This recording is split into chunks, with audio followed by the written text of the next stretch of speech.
Sasa ndo basi tena, sasa tumekamilisha usajili wa nyota mkali, nyota ambaye klabu ya Simba wametangaza rasmi siku ya leo kukamilisha dili la mchezaji huyo. Lakini licha ya kuzungumzia swala la usajili huu wa mwisho wa klabu ya Simba Sport, tutakwenda kuzungumzia sajili zote kuanzia za benchi la ufundi waliowekwa na wachezaji wote, kwa sababu klabu ya Simba imetangaza nyota zaidi ya 4 hadi kufikia sasa, wakiwemo benchi la ufundi watatu na nyota mmoja. Lakini tunazungumzia nyota wengine watatu ambao hawajatangazwa rasmi na klabu ya Simba Sport, lakini wamemaliza na siku ya mchezo wa Azam, kama alivyosema semaji wa klabu ya Simba Sport Ahmed Ally siku ya leo kwenye press conference. Amesema anakwenda kutoa surprise ya wachezaji watatu. Sasa wachezaji hao ni kina nani? Wamechukua nafasi za kina nani? Kwa nini nyota wawili ni wa kimataifa na nyota wawili ni wazawa hapa?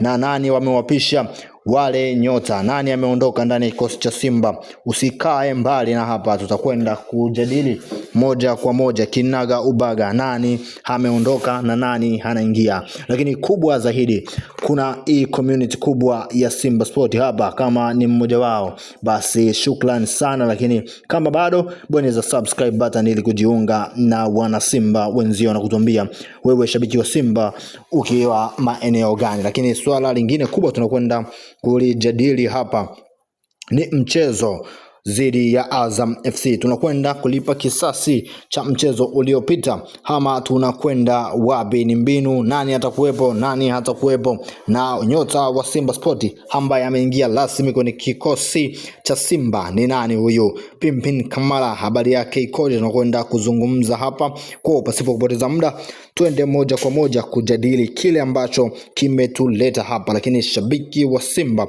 usisahau kuniambia kile ambacho unaweza kukisema kuhusiana na kurejeshwa kwa Clatous Chota Chama. Taarifa hizi zote si za kweli, na kurejeshwa kwa Luis Jose Miquissone katika kikosi si taarifa za kweli. Lakini kama una maoni yako kuhusiana na sakata hili ambalo lilikuwa linaendelea mitandaoni kuhusiana na nyota hawa kurejeshwa kwenye kikosi cha Simba Sport, unaweza kutuambia kama ingekuwa ni sawa kurejea au si sawa kwa wachezaji hao ambao wamekuwa ni kama legend wa klabu ya Simba Sport. Sasa twende moja kwa moja kwenye usajili ambao umetuleta hapa.